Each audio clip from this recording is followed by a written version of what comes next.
لهم أعين لا يبصرون بها ولهم آذان لا يسمعون بها أولئك كالأنعام بل هم أضل وأولئك هم الغافلون ولله الأسماء الحسنى فادعوه بها وذروا الذين يلحدون في أسمائه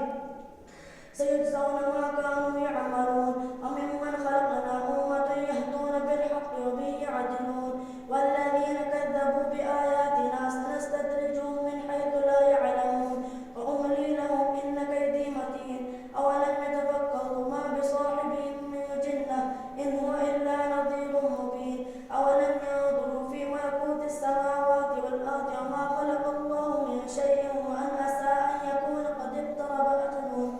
فبأي حديث بعده يؤمنون ومن يضلل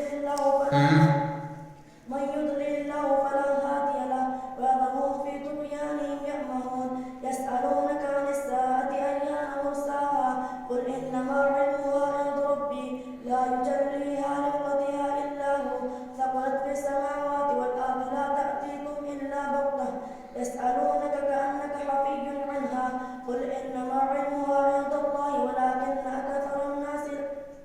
ولكن أكثر الناس لا يعلمون والذي خلقهم من نفس واحدة وجعل منها زوجها ليسكن إليها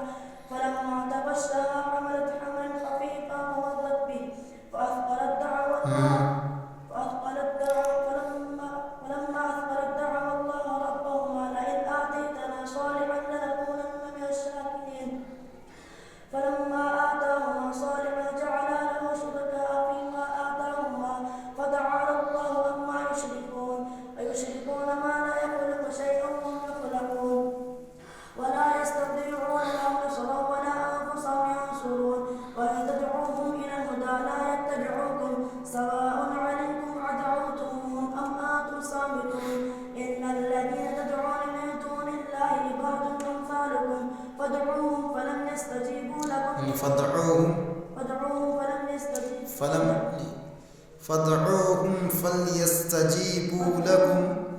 فادعوهم